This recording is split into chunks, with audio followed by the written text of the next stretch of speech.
Hey, Henry McClure live. Good morning. This is the morning call. So, all right, I've started my video. Charlie Wilson wants to come in and say hello. Here, put your feet up here. Good morning. Charlie Wilson has been, I don't know what the deal has been with him lately, but he's really wanted to be in a lot of videos. Oh boy, oh boy. So, I love movie analogies. And how many people have seen Patton? You know, George Patton was an interesting guy.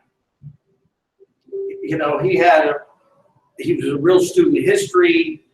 I know the guy had to believe in reincarnation, but it was interesting where he felt that the timing of the world and the universe was so in his favor for him to do a great thing and, you know, march in and, you know, kick Hitler out of Germany. And when I kind of reflect on where I'm at in the mall business, I've got that Patton feeling. Patton pending making some deals. So I went down to look at Town West. What I'm going to recommend to my client, what we do is go in there and actually just become an amenity. It's for a fitness use. So got to have a little talk with the leasing guy. But for those that know the Macerich Company, Macerich basically got its start here in Topeka for the company that blossomed. Mace Siegel and Rich Cohen had a company, you know, they had formed their company and they were working on some deals. I think they had the deal in Ottumwa, Iowa done with Arlen, and Mace was looking in Topeka for a deal, and that's where Dana Anderson and Rich and did a deal, which today is the old Bennigans, the Wild Horse, the Gordmans, and where Car Hop is today. And as they built their strip centers up, they eventually bought their first mall here in Topeka, and that was the White Lakes Mall. Then, so the founder and the president of the mall was this guy named Lou Falley, and he was about ready to start Food for Less, so he wanted to pull his Falleys out of the mall. And then on an entry mall location, they took a grocery store and cut it up. And that was back when the Gap, when, you know, malls used to be all about fashion. So did we as Americans. I'm painting in my Brooks Brothers underwear. Hey, look, if I'm painting, I want to make a fashion statement. But, you know, I used to take Women's Wear Daily because it was the hot rag, you know, the good news piece on all the retail happenings. Yeah, I like to look at the models. The Vicky's Secret Angels were in there all the time. Jamie Bersani, if you're watching, hope you're having a safe trip in China. So, hey, hang on a second here. I got to go turn that music down. I'll get, YouTube will find me.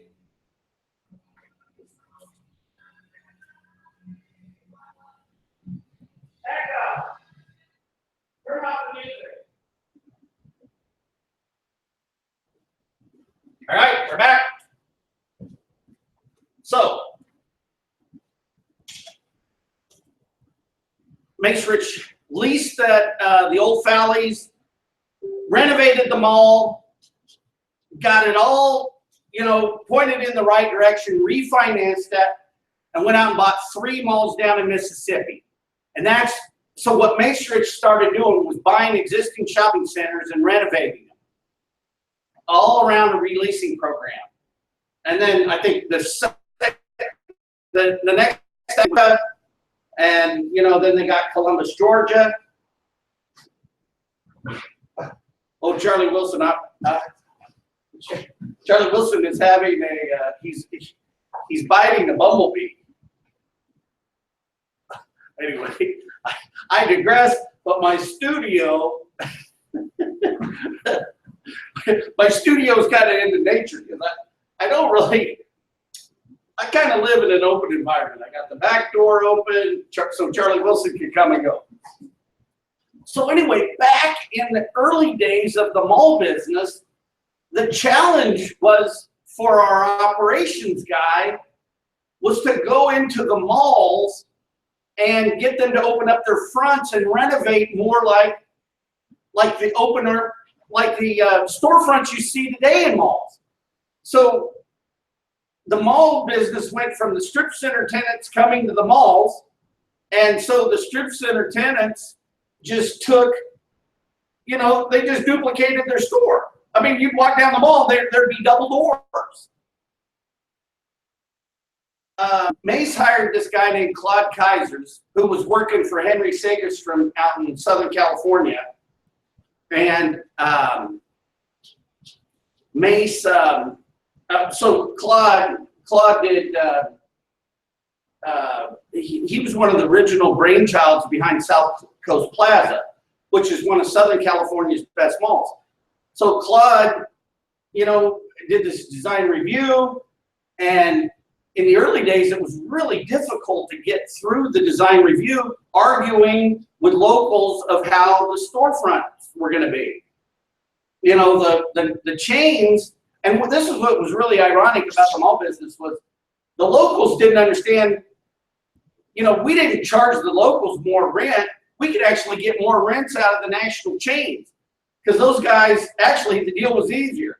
You'd come in and go, look, hey, I got to do 50 stores this year. What do you got? You know, they're scrambling to consume real estate. So getting the local merchants to open up their fronts, and so we did a study that said, hey, stores, these are the stores that opened up their fronts, they get more sales volume. Again, here's where we are again today. So let's come out of the 70s. So that's kind of basically the argument of the 70s is we got to get strip center tenants to go back to malls, but we don't really care because we almost want them to face outside. So the challenge today is kind of turning malls inside out. You've got a lot, so that's going to be the recycling of today. You're still going to have an enclosed environment, and you want to have that town hall. So for like Topeka, Kansas, you know, our Westridge Mall, we're going to, you know, we got to turn it into the town hall. It's the place to congregate. So it's the place to hold the event. When you know, I'm sitting next to this guy at one of the visioning meetings, and he goes, he says, you know, we got to get a place that's got a big roof over it so it doesn't rain. You know, programs don't get rained out. We got it. It's called Westridge Mall. But the idea, you know, of having the enclosed environment, you know, that's what makes sense. So there will always, the good malls are going to get better. And the bad malls, in the middle markets, not the bad malls, but the ones that are that the big the national chains don't want to go to. We local guys, we're just going to have to work harder to fill up the mall with local people. So at Mace Ridge, we found that our best performing malls were a third local, a third regional, and a third national. And you know, it's that flavor. It's it's trading with the local people, and that's what I like about what. So you know, Simon doing everything corporately really shot themselves in the foot, and Simon not being flexible as far as. You know, hey, we've got this set of rules and we're the mall, you know, and we can just do whatever we want. There's there's an analogy about a dog and his ability to do certain things, but I'm actually trying to get my programs up to a little, a higher vernacular. But, so malls made rules just because they could. Now they got to change. And that's what I like about Washington Prime is they're saying, hey, retail today is a blank canvas, let's paint it. And not just because I've been doing some painting, but it's kind of interesting, the infinity concept. So today, for Henry McClure and that patent feeling, is recycling. It's not so much the mall business, we're in the real estate business. And we got to be open-minded. I got to really post all my stuff out there on my TIF district so everybody can see the TIF district that I was a part of here in Topeka is not a boondoggle, and it's really one of the best things to happen in the center of Topeka.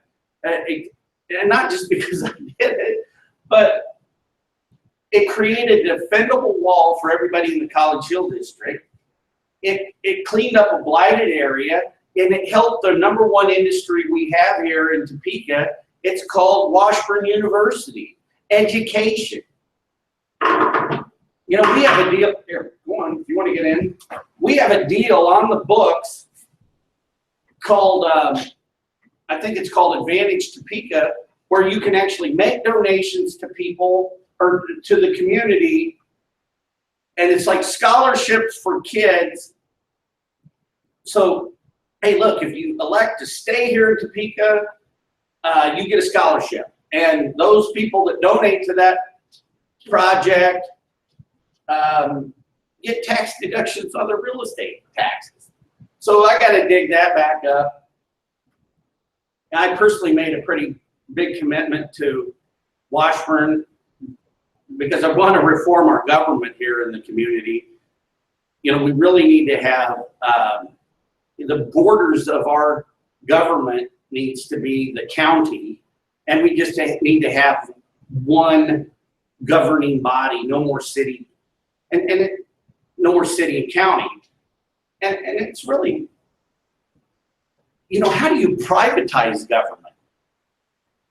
Like, why don't we give out a bid to some guy to come in and run the street department? Okay, hey, we'll give you a bid to be the police force. Think about that. Privatizing government.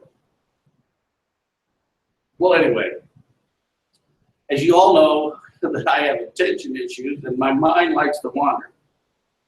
But so I'm thinking about the war that we have on real estate, and this is what's really interesting is, let's look at Amazon, and I'm a member of Amazon Prime. That's where I got that Echo in there. It's like a little hockey puck. You can yell at it. It tells you the weather. You can say, hey, I had to rename mine Echo because I was calling it Lexus, and some guy thought I was yelling at my girlfriend. Hey, you're kind of an asshole. Quit yelling at that girl. I go, no. That's what she said. But anyway,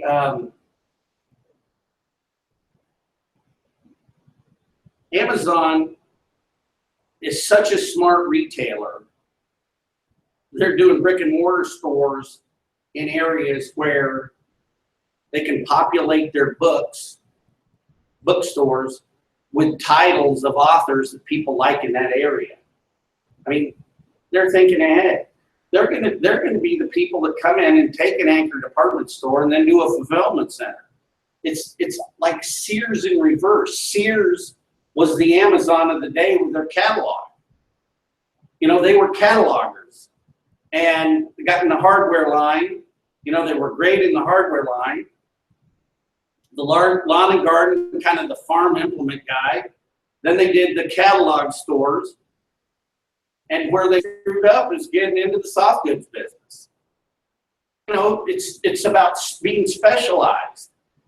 It's like me today in Topeka, I can't just do retail to live. you know, I got to make real estate deals. That's what I'm in the real estate business. You know, I have one deal that I gotta get them clean on.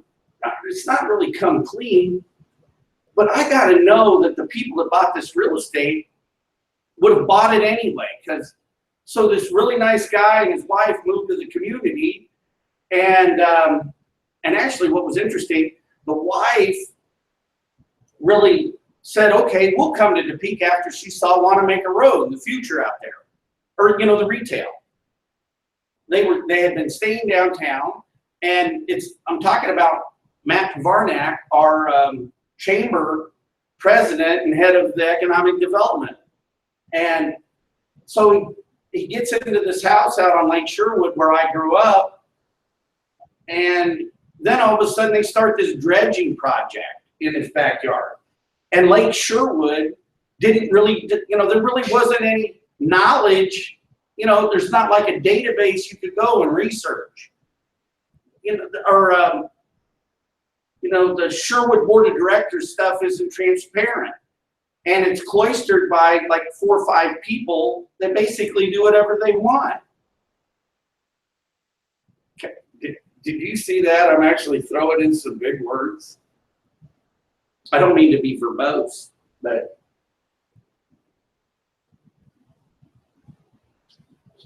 so what I really want to know is that Matt and Wendy would have bought that house with that project anyway. You know, we had a city manager in town that was doing a good job, basically ran the guy out of town because he was black, and that was a travesty. I mean, I was like ashamed of our community. It was terrible. You know, when the then mayor, Bill Bunton, you know, said, I'm not moving out of this office for that expletive. If this were Blazing Saddles, if Mel Brooks was writing this, there'd be a little more liberal words, using a movie analogy. I met Mel Brooks when I lived out in LA. He used to go to the jockey club. He knew Mace. Hey, Wilson, here, hey, come over on this side. Feet up here. Come on. He got a good walk today. He was in the Shunga. All right, I've rambled on. I got stuff to do. But I'm at the perfect time and place with all the training that I've got in the real estate business to work on shopping malls. And I really look forward to the future. And shopping malls aren't going to die. You know, real estate just needs to be repurposed. And I guess maybe it's for being raised by people that grew up and lived through the Depression. You know, sometimes you got to work a little harder to make things happen. And that's what Mace Siegel and Danny Anderson taught me. And you know, I'd like to go back to work with the Coppolas, help them on some of their shopping centers. Because what's most interesting, can you teach new dogs old tricks? That's one of my favorite sayings. You can't teach new dogs old tricks. Sometimes you just have to get off your ass and go meet people. You can't do it via text or an email or a website or whatever.